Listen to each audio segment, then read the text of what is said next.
Hey everyone, this is Ete with another episode of The Company Next Door. I am here in the office of Wasatch Hypnotherapy.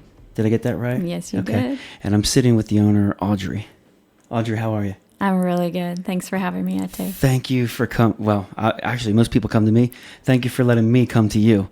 And so as we jump into this, I will say this. When I connected with Audrey just a few days ago to do an episode, she suggested that she gets a chance and a good idea to do the hypnotherapy session on me.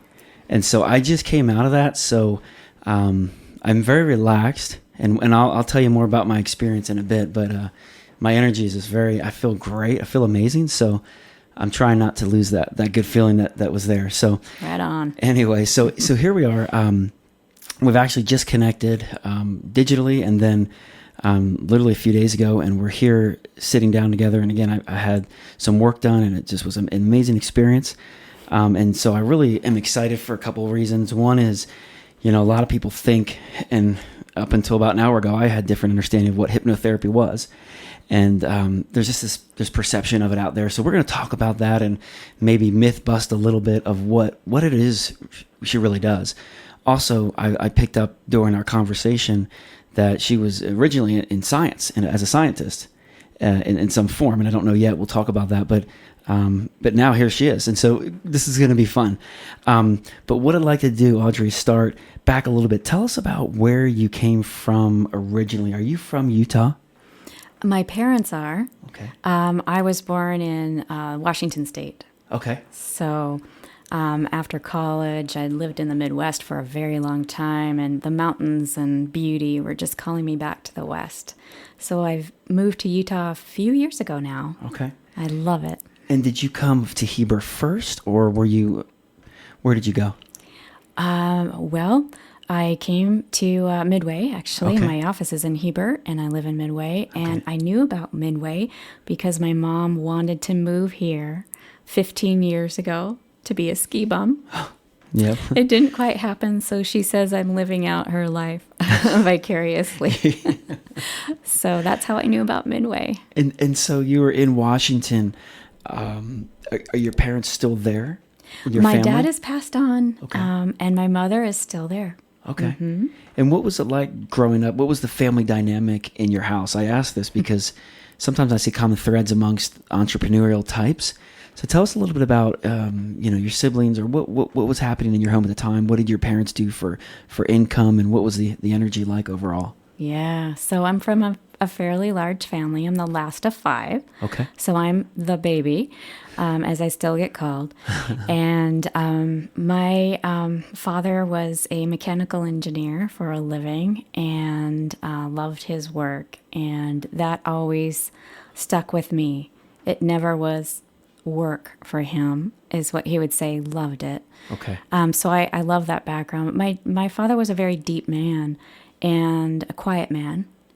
And I, of course, miss him greatly. Yeah. But his spirit is here. And my mother is still living, and she's in Italian. My father's Irish. Okay. So the dynamic is probably becoming clear. Not a quiet family overall. No. Especially, Only my dad. So, born and raised in New Jersey, surrounded by mostly Italians. That's right. It's a fun, loud culture. Yeah, it is. It is. So my siblings and I were all very close. Okay. And I just love that. I had a wonderful family, and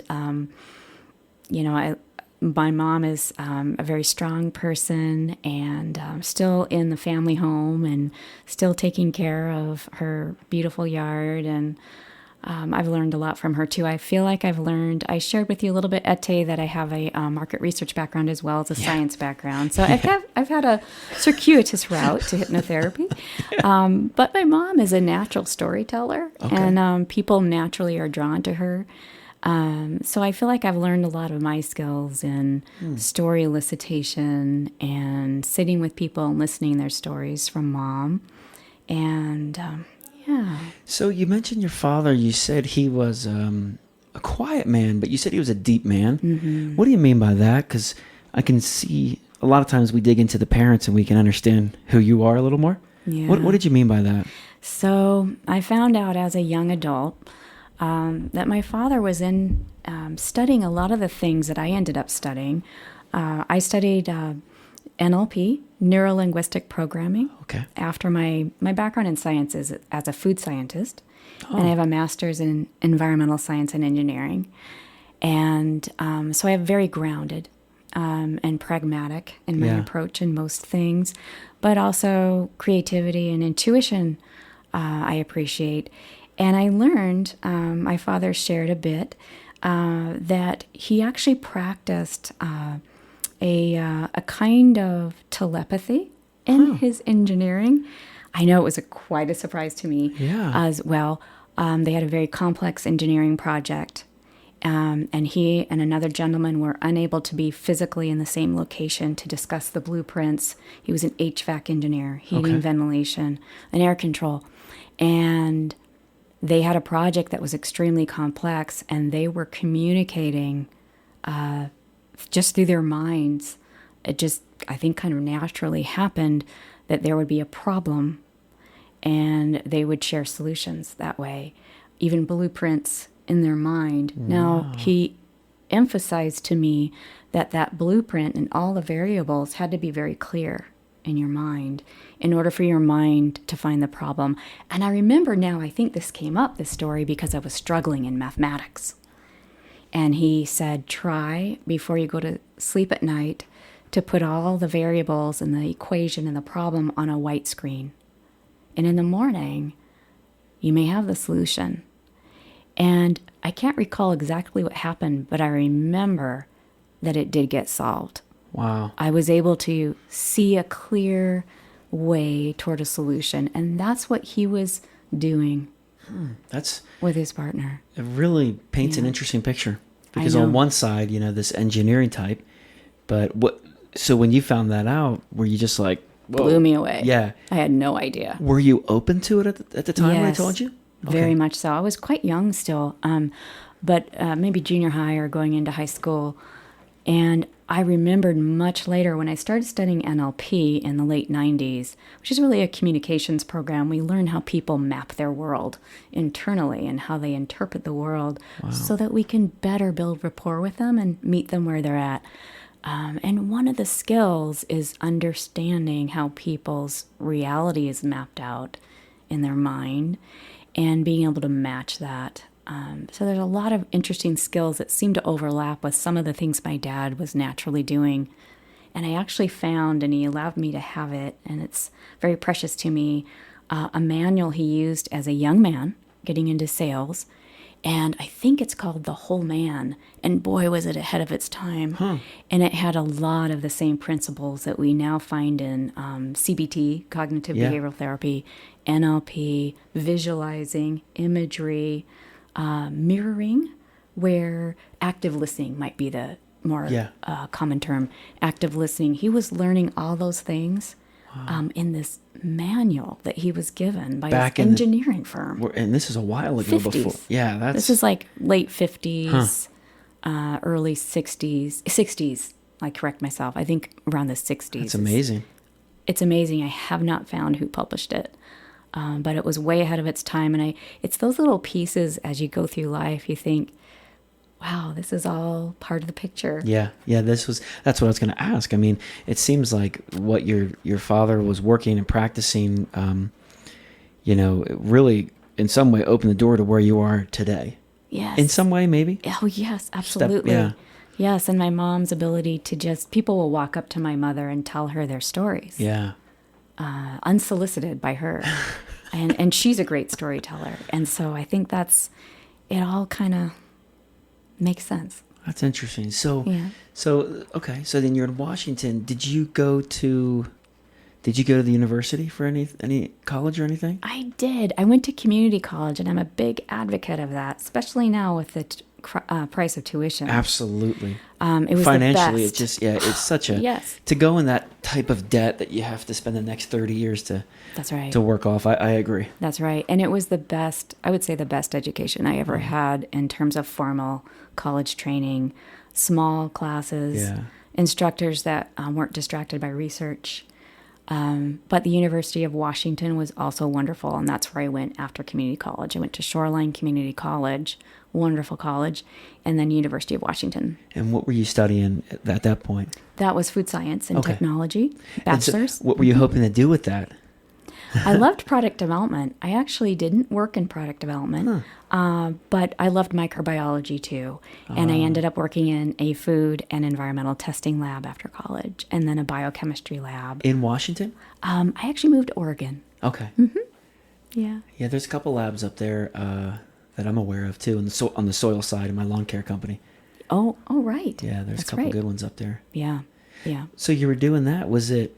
I'm trying to understand how we got from there to here. Okay. Tell us a little bit about why, where, how that went. Yeah, it is a little circuitous.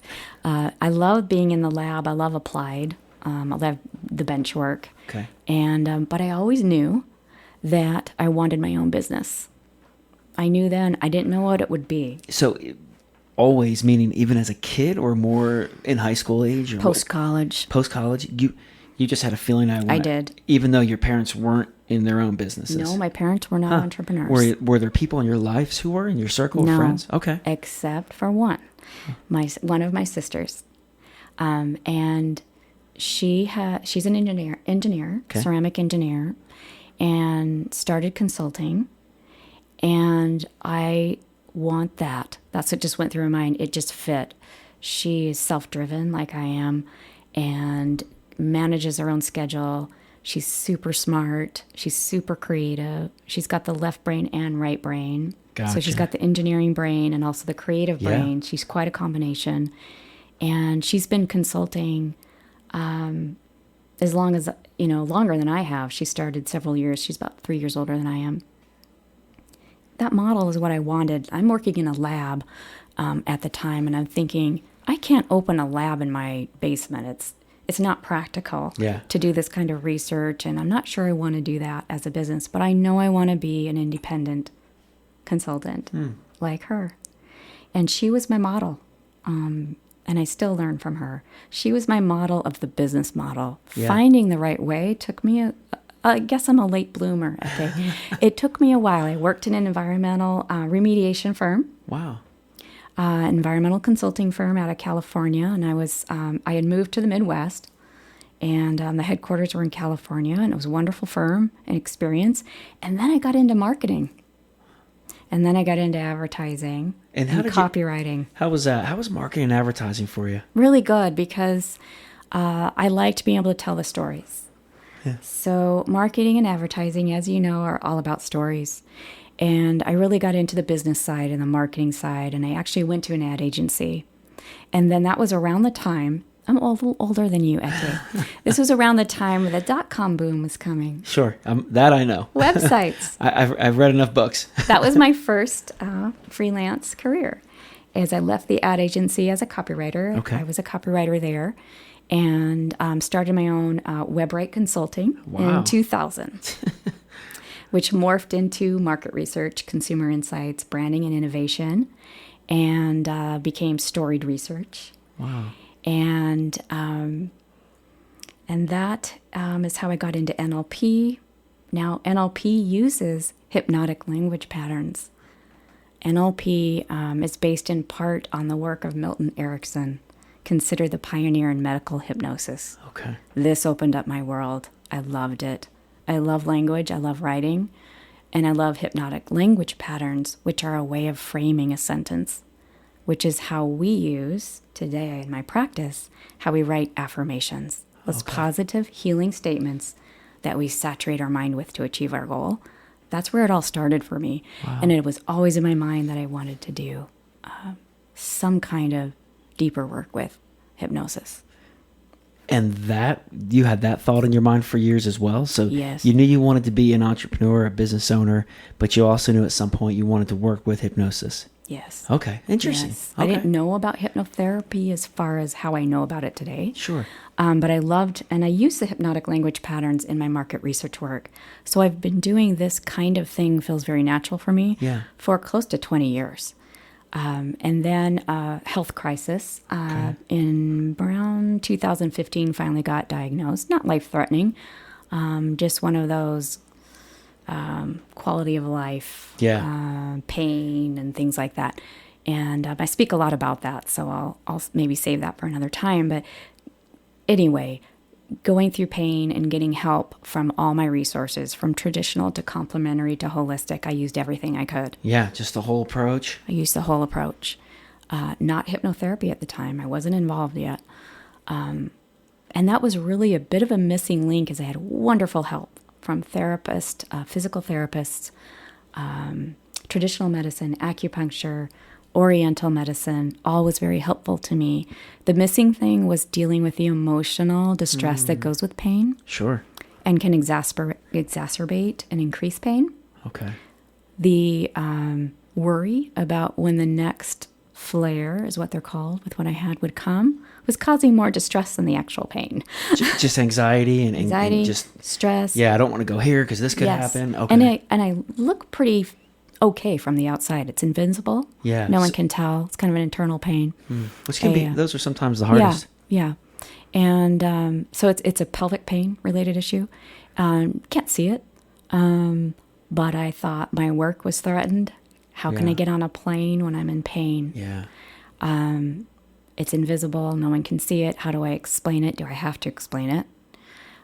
So a lot of that distress of feeling isolated and alone, those are the kinds of things where once the hypnotherapy came into my life, just by happenstance, the Hypnotherapy Academy of America, I started searching for programs. It came up on my radar. I met a graduate by happenstance. Wow.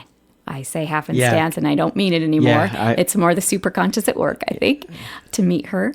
That brought me to it. And that is just a powerful experience going through that program.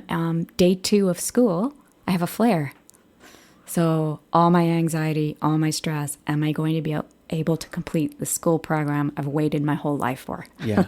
And then I remember I'm surrounded by professional hypnotherapists.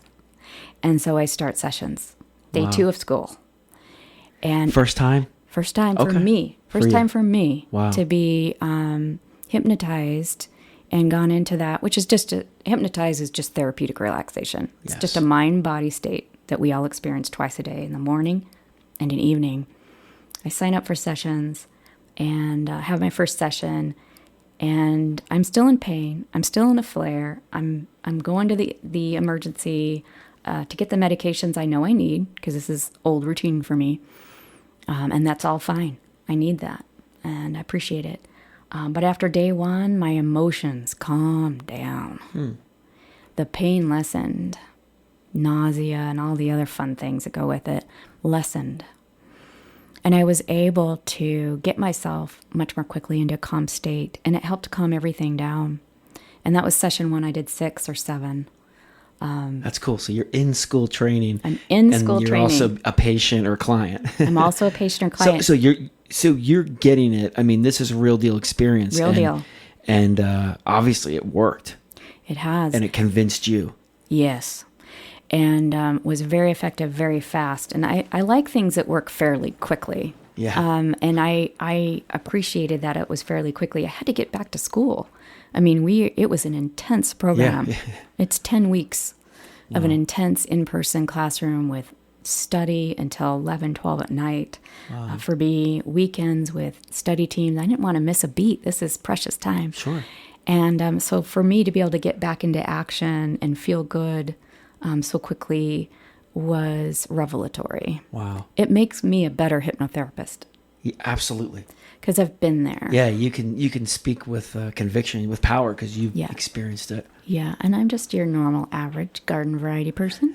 So if I can use my mind that way and be coached to use my mind that way, so can you. Yeah, that's awesome. And so we kind of got to where we are now, but I'd like to take a second because, hypnotherapy, and we've chatted a little bit about this.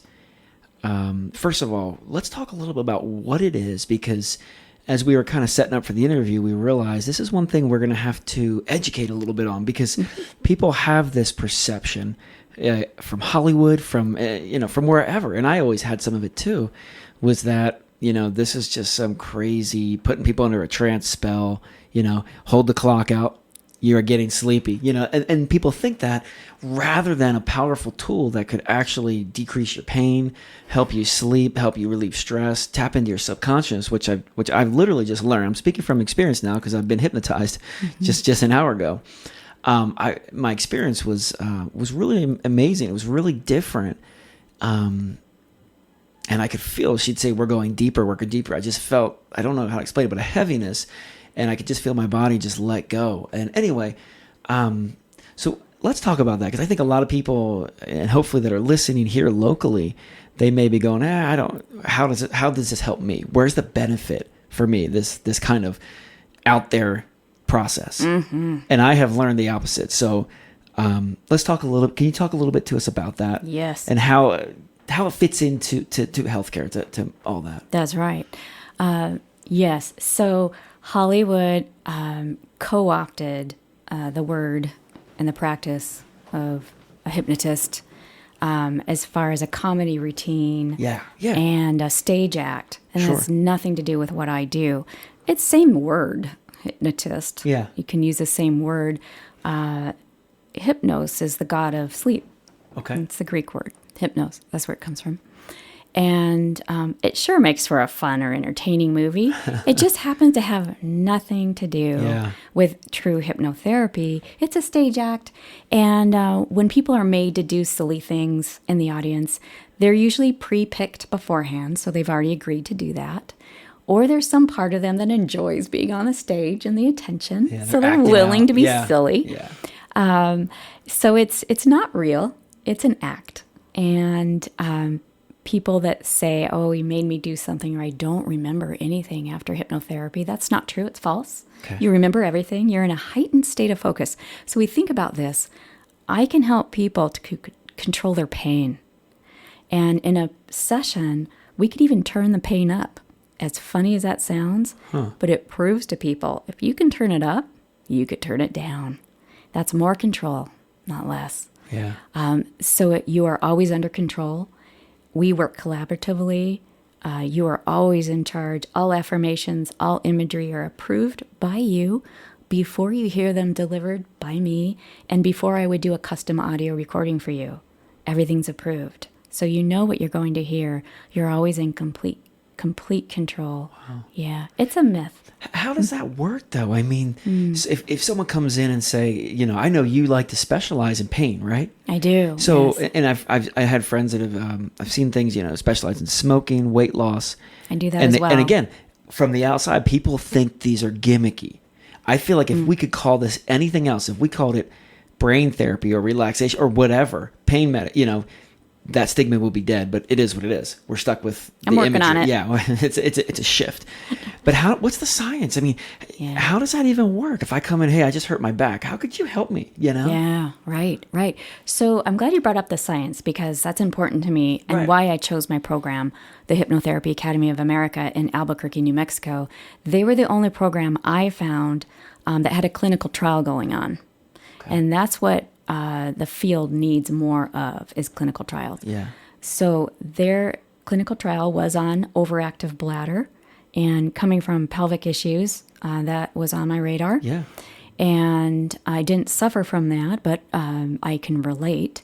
And that study during my program before I graduated, or right around when I graduated, proved successful. The study was proving that the protocols used at my academy were used in the study. It proved that after 8 sessions of hypnotherapy, these women had just as much success with getting their bladder under control as pharmacotherapy. So hypnotherapy was proven as not inferior to pharmacotherapy. So proven, like, we have data. They've tracked these women. There's a study. Okay. I can send it to anyone who wants the study. It's a real study. That's a big deal. Funded by the National Institutes of Health and conducted at the University of New Mexico. And it's the real deal. And I'm really working hard to get the word out, because a lot of women and men too, and all ages, it's not just women who've had babies, it's not just older women, all ages, It's estimated 33 million plus Americans suffer from overactive bladder. Wow. So 8 sessions to help yourself. That's nothing. That's nothing. Even if you just calmed it down, is a huge, huge benefit to women and men. So, yeah, it's very effective. Yeah. Let me ask you this. Like I said, I just went through a session. Mm-hmm. And, before so first of all, I want to say I really liked the experience. For those of you who are thinking that we're crazy and that Tay's lost it, right? I'm trying to shut that down. This is real. We're talking about real stuff here. This is really helpful. But you come in, you're quite a teacher. She took about, I don't actually know how long the session is. I felt like I was in that stage. How long was I in the hypnotic stage? I was trying to make a note of that. Only about 10, 15 minutes. Okay, we did a lot of educating. I thought it would be an hour. I thought I was there for an hour. I mean, I was just so, there. But anyway. It's a natural response, by the way. Time distortion can happen. Yeah, it was distorted. But, you took 10 or 15 minutes explaining, the subconscious and the conscious. And I would help me. So I felt like part of your work is you're also a teacher. Yes. Because a lot of people don't know this. Could you give us a short overview of the 3, I forget what you called them, but the subconscious. Could you tell us a little bit about that? You bet. A little education. Yes, education is a big part of what I do. Yeah. And it happens really in each session, bit by bit. But the first session is really all about educating. Okay. And then an experience like you had of healing relaxation. So think of the mind, and this is a simplistic mental model of the mind. There's still a lot we don't know. Yeah. So take it for what it is. Think of the mind as 3 minds. Okay. The conscious mind, the subconscious mind, the superconscious mind. So the conscious mind is a bit like the tip of the iceberg.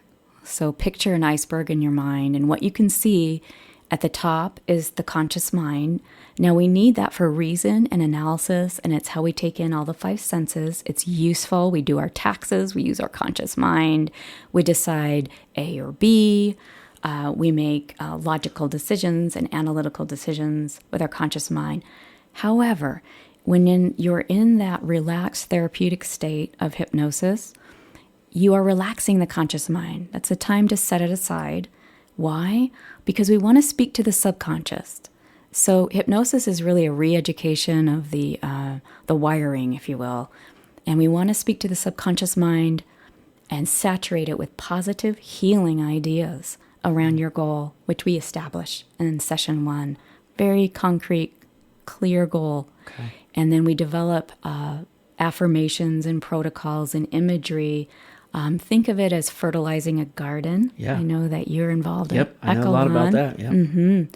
So if you have poor soil and no water and no fertilization, and in fact you dump weed seeds on that garden all day long, which I'm going to say represent negative limiting beliefs and negative imagery, and you speak to that piece of ground and say things like, you'll never grow anything. You're worthless. You're poor soil. You'll never be better. Sure.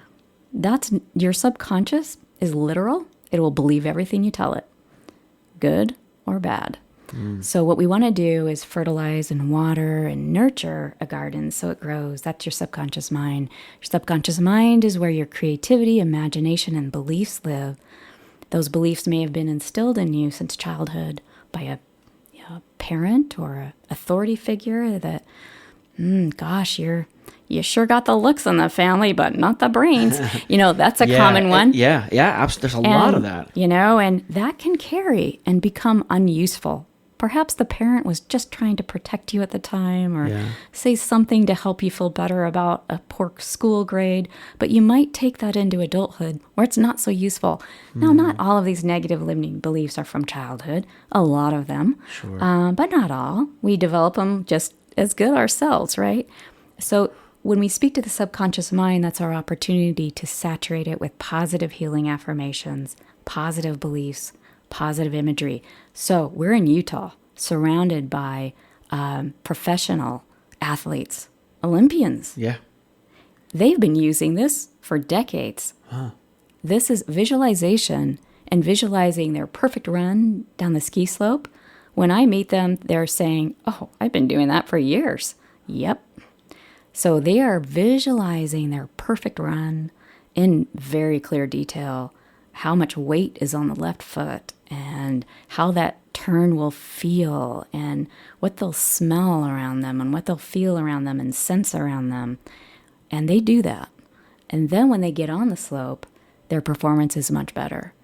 A professional Olympian is never going to fill their head with, right. You can never do this. Yeah, I'm not good enough. I can't get over this. I'm not worthy. I'm not lovable. These are the two fundamental identity limiting beliefs that are out there right now. If that's all I did all day long was tell people you are lovable, you are worthy, a lot of good change would happen in the world. Which to me is interesting because, I mean, and I've shared this with you, obviously not my listeners, but hey, why not? But I've struggled since a kid with a lot of those core beliefs, I'd call them, these schemas. And one of them is just, you're just not good enough. And so, and another one was, you're good because you do this. Conditional. Right? Yeah. You have value because you can perform. Yes. Both lies. And I've spent the last 18, 20 years trying to unwind that. And I know I'm not alone. I know there's so many people that aren't even in touch with the fact that every time they may have a win or success, they're going to beat themselves down right the next thought. And it sounds like this could be a huge help as you tap into the subconscious and deeper to help remove that and help retrain with positive reinforcements. You're absolutely right. It is a re-education process. It is a retraining. We have to rewire, just as if we wanted to build up our muscles in the gym. We have to build up our beliefs about ourselves, and it takes time. I always emphasize patience. Yeah. You may have been telling yourself negative things. You might not even be aware. You might have been doing this for your entire life. Yeah. Since you had the speaking, even unconsciously, even non-verbally, how we hold ourselves can indicate how we feel about ourselves. So that's where the NLP comes in, body language. I'm always looking at that. And paying attention to that. We communicate, most of our communication is nonverbal. So imagine all the communication you're giving yourself all day long and just start noticing it and reframing it to, you are more than good enough. You are a gift. But you are a trained professional. This is so much more than just me getting up and looking in the mirror and say, Ette, you are great. That is a exercise that we actually ask people to do. Really? And writing out your affirmations. So actually, Ette, that's a very good thing to do.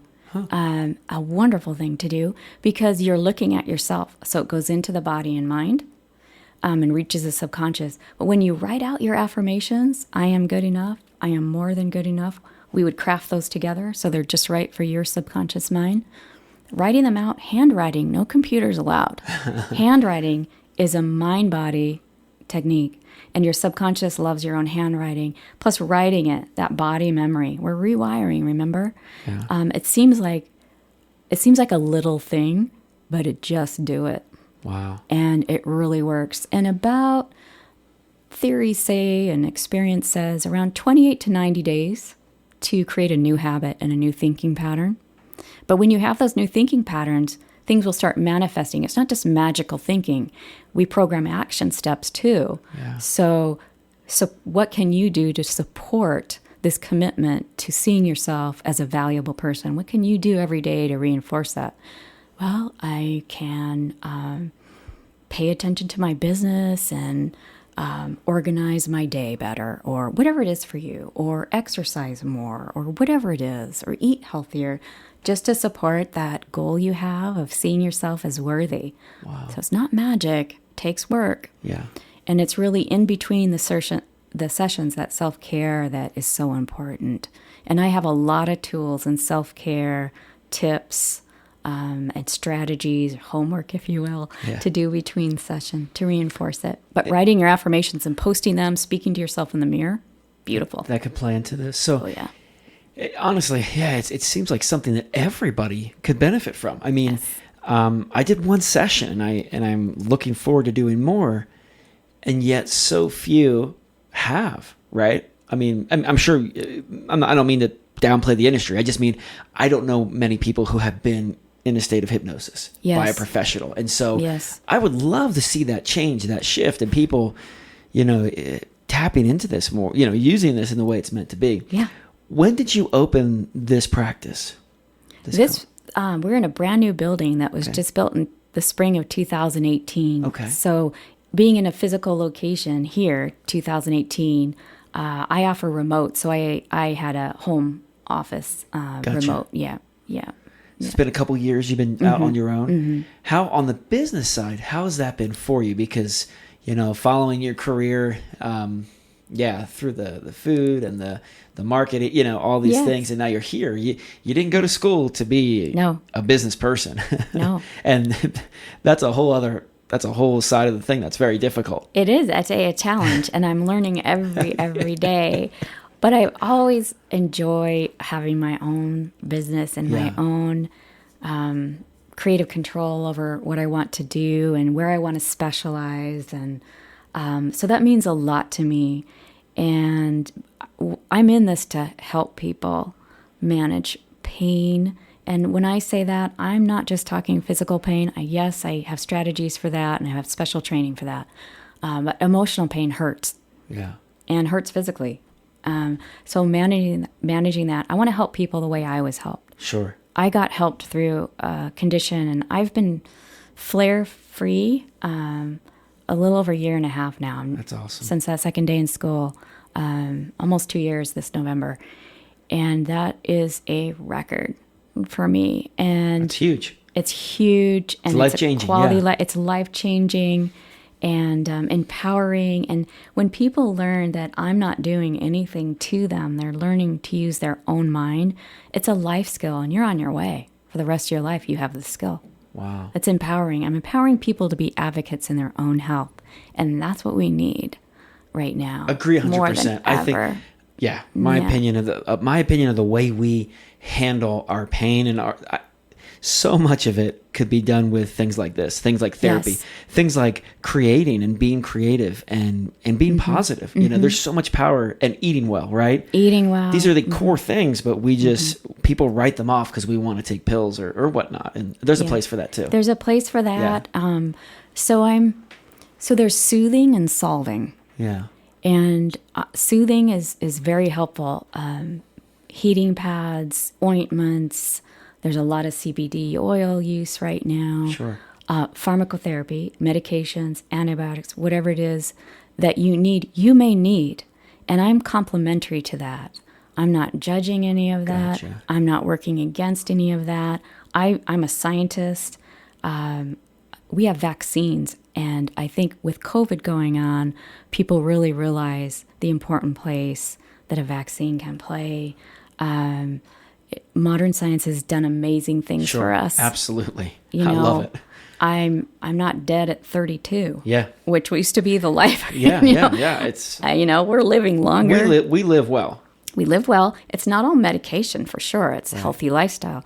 I am, again, everything in moderation. Yeah. Use all your tools. And I have interviewed in my market research world literally thousands of physicians that were 6-7 years old and putting bandages on their baby dolls, and they knew it was a calling. Yeah. And there are a lot of them out there, and they're wonderful. So I like to use all my resources.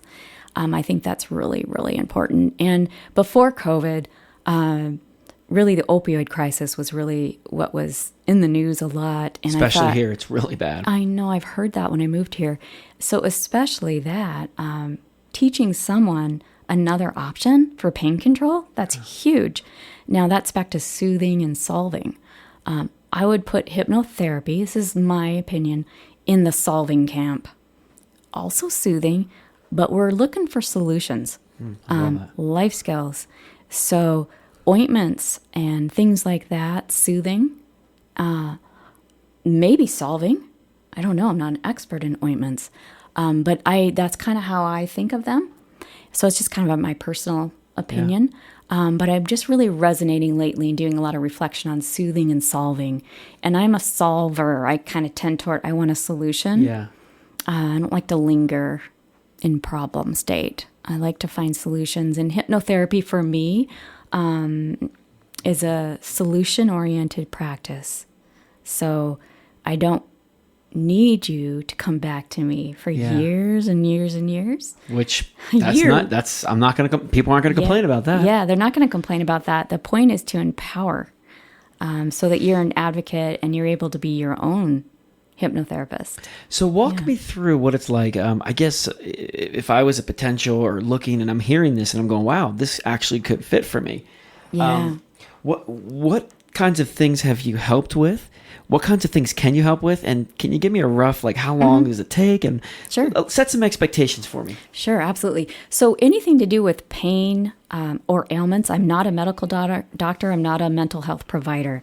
So anything we work on that has to do with pain or ailments or weight control, even smoking that involves the body like that, I need you to get your approval from your licensed medical provider before you come see me.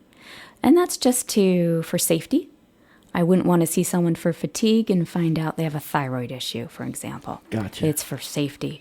And then we can make really good progress. Again, I'm a certified medical support clinical hypnotherapist, meaning your affirmations and imagery can be medically informed. So working with cancer survivors is a special place of passion for me. Understanding what we need the chemotherapy to do to weaken those confused cancer cells, for example, would be an affirmation. Letting the intelligent immunity system patrol your body, clearing the body of disease and bacteria, things like that. We incorporate that, slowing the heart rate down if there's palpitations. Again, need you to get the approval of your licensed medical practitioner or mental health practitioner so that we can work together as a team, to make sure you're getting what you need and that things are safe for you. Increased blood flow, is that safe for you? Because we can program that. Or do we need to, slow the heart rate? Is that safe for you? So I'm always checking in around that. And so if you are, it sounds like you want to be part of our team, like our healthcare team, right? I'm part of the team. So are you having luck here in Heber collaborating with, other, whether it's behavioral therapists or doctors, or is any of that? Yes. How's that going? That's going Are people good. open to it? Are they working with you? Yes. There's always going to be folks that might not be able to get out of the myths or the fact that hypnotherapy does not have as many clinical trials. But there are many studies. You could go on the Mayo Clinic. I do all the time. And there's wonderful studies on IBD and digestive systems. I have studies on my website. They're out there. And I have had receptivity. It takes a certain mindset, but physicians are referring to me, and mental health providers are referring to me in the Valley. That's awesome. And I'm really, I'm trying to get my word out so they get to know me. I've only been here a couple of years. Sure. So it's a process. COVID has slowed things down. Bad time. Yeah. Hard time to get going. Down. Yeah, sure. I was lucky enough to already have my remote practice on a HIPAA compliant platform up and running. So I was able to handle that. That's awesome. Really well. And I still do remote for people who are in too much pain or simply prefer not to come in.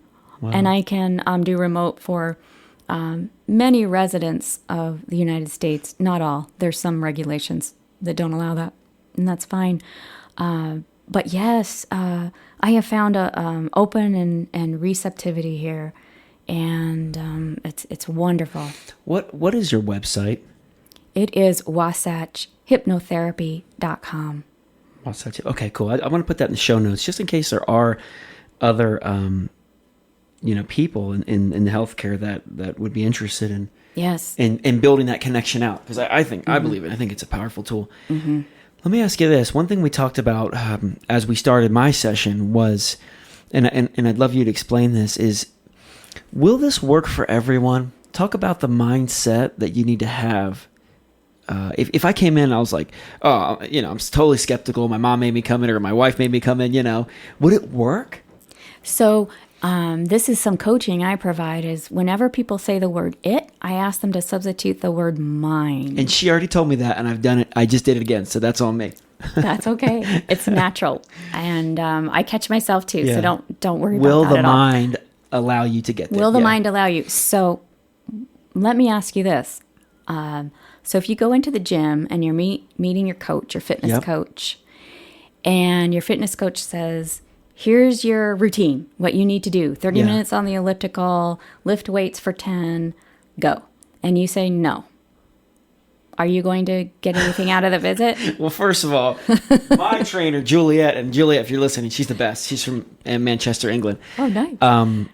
Yeah, I don't think Juliet would fly with that. I know if I did that, she probably wouldn't train me, take me off the schedule. Yeah. And you're right, I'd Yeah. get nothing out of it. Yep. It's Okay. exactly the same here. So anytime someone's been forced here, or a parent brings a child, or a spouse, their mind, if they're already skeptical and don't want to be here, no, their mind won't allow them to work this way. It's up to you.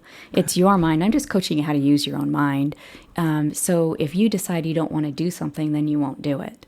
And so hypnotherapy will not be effective. Gotcha. You can't order someone to Sure. control their mind. They have to decide. So what you need is what we call emotionalized desire for change, Okay. also known as motivation. You have motivation, you have the key ingredient. You really have to want to change. So not everyone wants to change. As harsh as that may sound, a lot of people do hang on Yeah. to suffering. Yeah. It might be all they know. And I feel for them. But there's got to be a point where you're like, this is not good enough. And I want change. You have to want change. And you have to be the driver. No one else can tell you to do it. Gotcha. Yeah, got to have your own motivation, or your mind won't be open. Yeah, and that makes sense. Because that's where you have to get into that mind, and if it's not open, if it's shut off, you can't get access. Yep. And it's an investment of time in between sessions. How many Few minutes. How many sessions? How long is each session? And how many sessions would you recommend? Let's just say I came in and maybe I was in an accident and I hurt my shoulder. Mm-hmm. I'm taking some hydrocodone or just something to help get through each day. Yeah, good example. So the pain protocols are typically 6 sessions. Okay. Now, keep in mind, the number of sessions is up to you, the client. But I have found that 4 to 6 sessions is typical. So that's where my packages lie. I have a 2-session package Okay. for people that, especially during COVID, they just need something to get them going. And that's a nice intro into hypnotherapy. Then they can decide if they want more. Okay. 4 to 6 is very typical. The pain protocols are typically more like 6 Okay. for pain, because usually there's not one issue. Usually there's even more Sure. one physical issue, more emotional distress, potentially, depending how long it's been going on. So chronic pain, not acute, is what I'm talking. Hypnotherapy is not as useful for an acute, I just dropped a hammer on my toe. I have certainly used it in painful physical therapy sessions, but it's more for chronic. Okay. 8 or 10 sessions is certainly possible. The overactive bladder protocol is based on 8. Okay. Now, if you feel complete at session 6, we're done. Wow. So that's fine. So it's not. I mean, it really doesn't sound.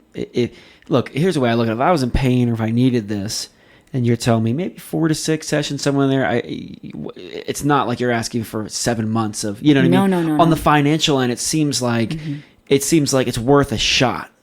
Yes. You know? I added up actually my health condition one year when it finally got diagnosed with everything. And of course the majority of it was covered by insurance, thank goodness, but it was $45,000. Wow. Year 1. I'm nowhere near even, 10% of that. I'm not near. And it's very quick and can potentially, I don't guarantee anything. It's your mind. I can't offer guarantees. That would be unethical. But what I can tell you is that many people have benefited from hypnotherapy very quickly. Okay. And that can have a real impact on quality of life and your wallet because you're quickly getting help. Medication can be very expensive. I know some of the medication I had was. Yeah. And the therapy and all of that can add up. They're all useful tools. Use them. Yeah. Use everything in your toolbox. But hypnotherapy, many people have found it to be very effective and to be a catalyst. And we help as a team, I'm part of that healthcare team. Yeah.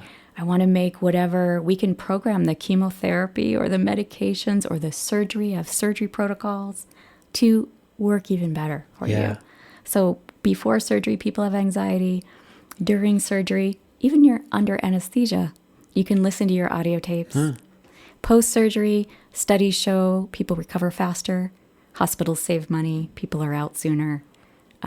People bleed less during surgery when they've been preparing for it. That's It's awesome. fascinating. The surgeons love that because that clears the surgical field for them. And there are studies again about this. So there's a lot here that on the science, man. I'm sure you could spend a lifetime studying, and I plan to. And yeah, there's a lot that's intriguing.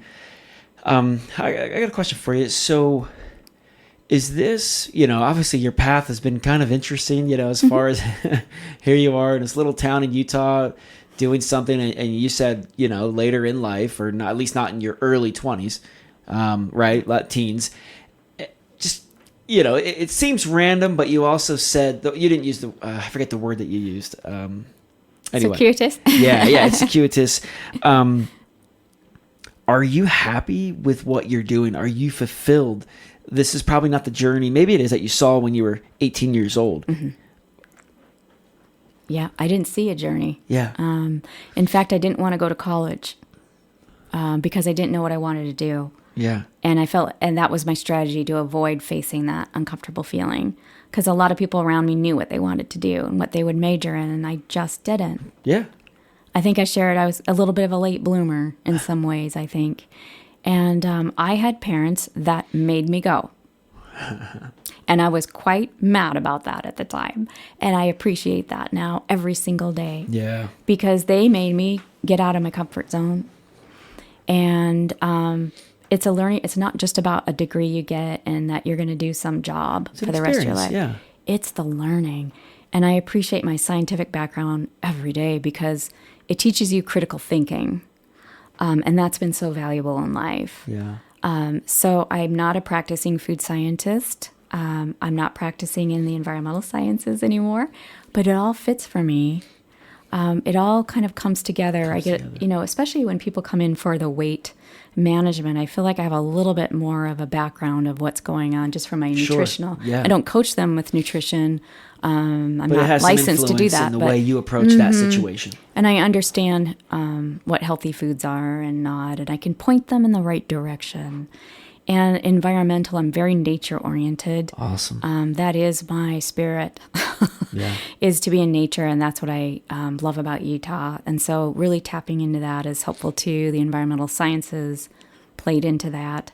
The storytelling, the copywriting. All of I it. write affirmations. That's what we do during a session. So having that writing skill and being able to write in pictures so that it creates a picture in your subconscious mind, because your subconscious mind thinks in pictures.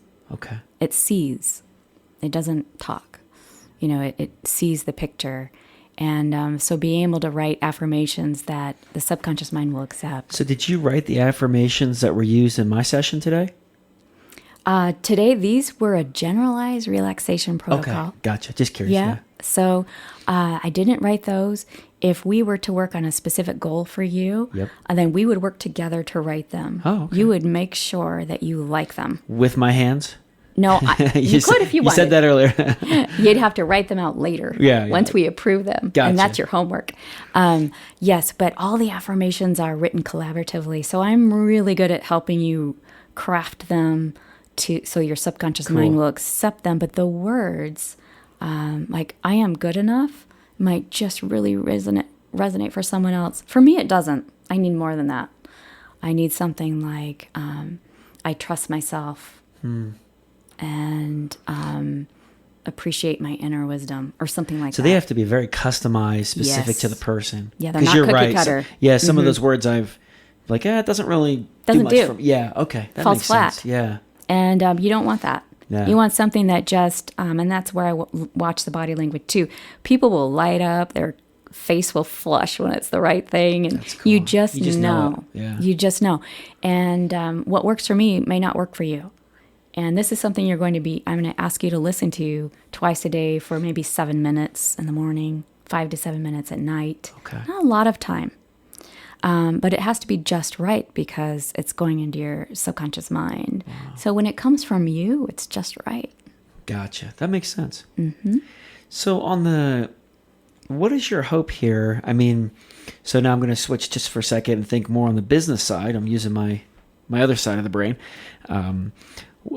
Where can you take this? I guess my question is, do you plan to try and scale it? Do you plan to have more offices, expand different territories, stay in the virtual side and do more there so you could be more available? Or where do you want to go with this?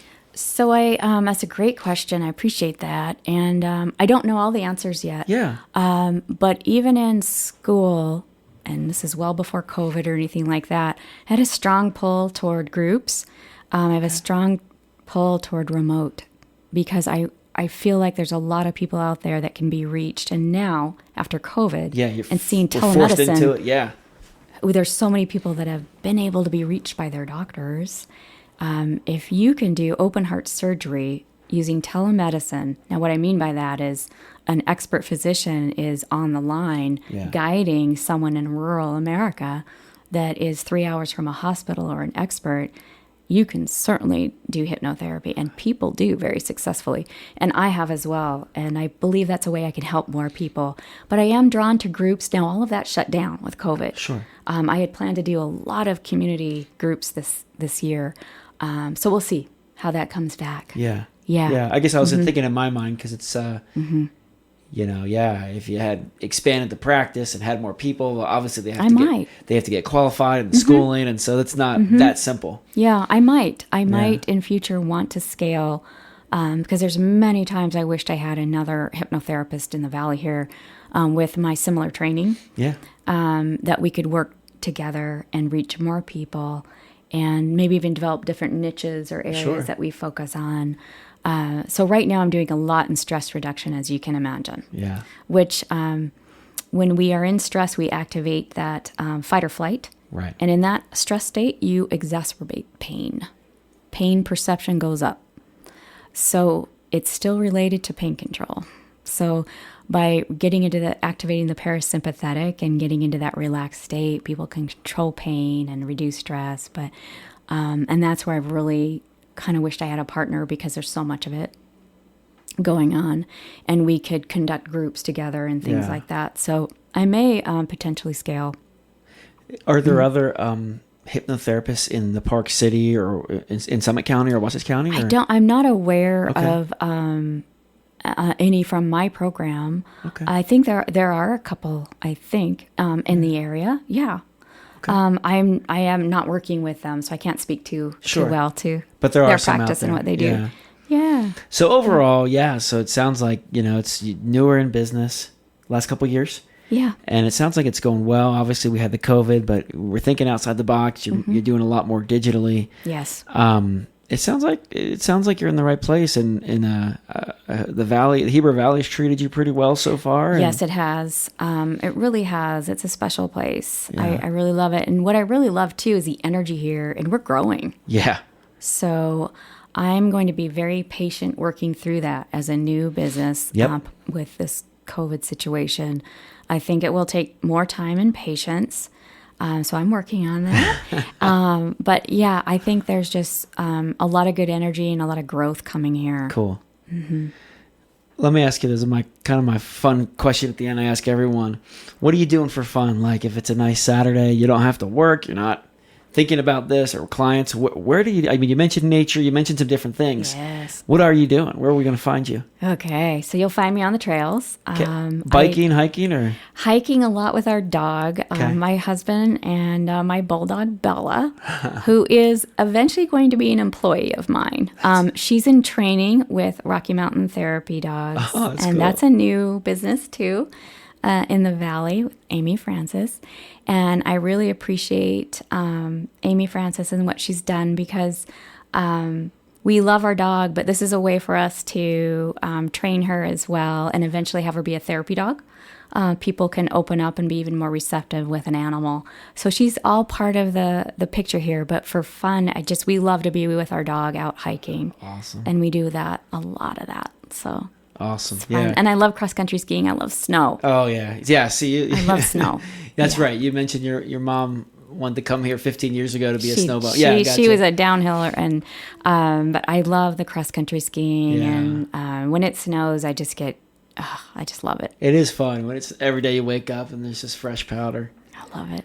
Yeah. That's awesome. So again, yeah. So first of all, thank you. Thank you. Thank you for the Ade. session. Thank you for what you've taught us today, and for the service. I'm glad that it's here. I mean, it's. Thank you. I can now tell people, we've got hypnotherapy in Wasatch County, and it's awesome. So I'm excited about that.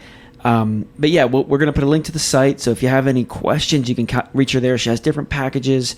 But again, it sounds like, it's not a one-time, two-time thing, but it's not a 5-year thing. I mean, it's something that you could bring a specific issue in. She'll help you develop a plan and with a goal, a concrete goal, and then you'll work through it in a matter of 4 to 8 sessions, somewhere in there. That's right. That's typical. That's awesome. Yeah. That's awesome. Very fast, typically. Cool. Awesome. Well, thank you guys for tuning in.